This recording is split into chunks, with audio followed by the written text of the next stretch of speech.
Hello friends, welcome to Kalyani சுலகம்.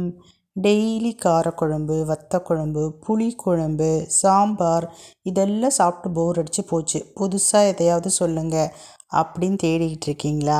அப்போனா உங்களுக்கான குழம்பு தாங்க இது.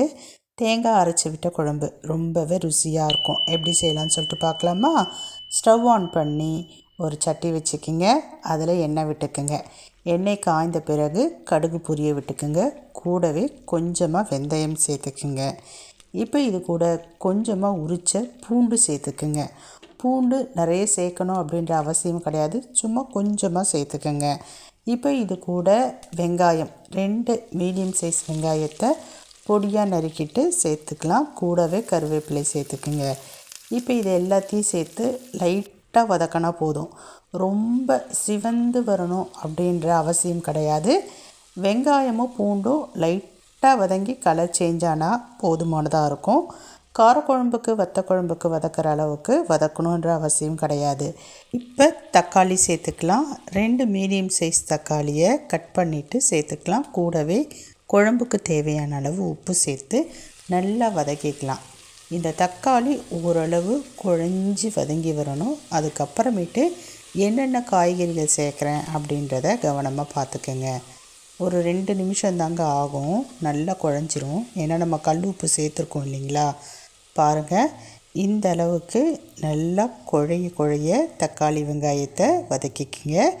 இப்போ நான் ஒரே ஒரு முருங்கைக்காய் 2 உருளைக்கிழங்கு இந்த காம்பினேஷனில் எடுத்து பண்ணி பாருங்களேன், ரொம்ப சூப்பராக இருக்கும் இந்த குழம்பு.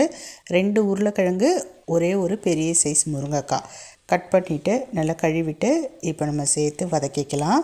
ஒரு 2 நிமிஷத்துக்கு அப்படியே விட்டுடுங்க. நல்லா வதங்கிடும், வாசனையும் நல்லா வரும். உருளைக்கிழங்கு முருங்கைக்காயினுடைய வாசனை நல்லா கமகமன்னு வரும்.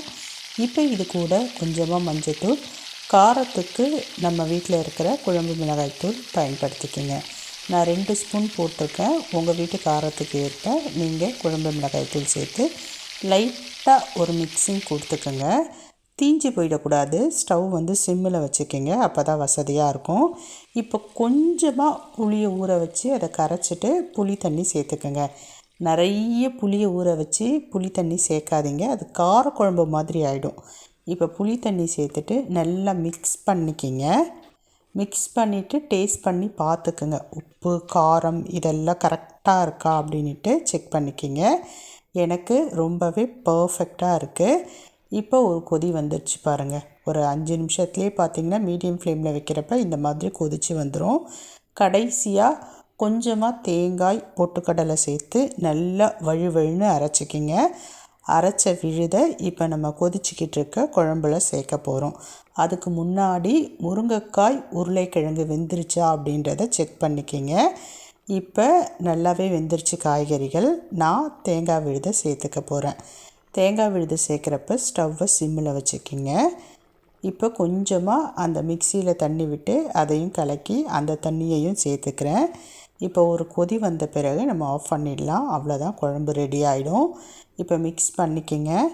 மிக்ஸ் பண்ணிவிட்டு ஸ்டவ்வை மீடியம் ஃப்ளேமில் மாற்றிட்டு ஒரே ஒரு கொதி வந்துடுச்சுன்னா போதுங்க, நம்ம ஆஃப் பண்ணிடலாம். பாருங்கள், இந்த மாதிரி லைட்டாக பபிள்ஸாக வர ஆரம்பிக்கும். அதுக்கப்புறம் நல்லா கொதிக்க ஆரம்பிக்கும். அவ்வளோதான், ஸ்டவ் ஆஃப் பண்ணிவிட்டேன். நான் கீழே இறக்கி வச்சுட்டேன்.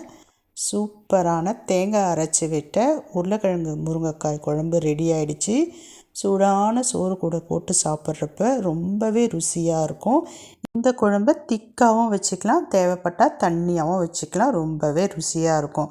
செஞ்சு பார்த்துட்டு எப்படி இருக்குது அப்படின்றத கமெண்ட் செக்ஷனில் சொல்லுங்கள். பாய்.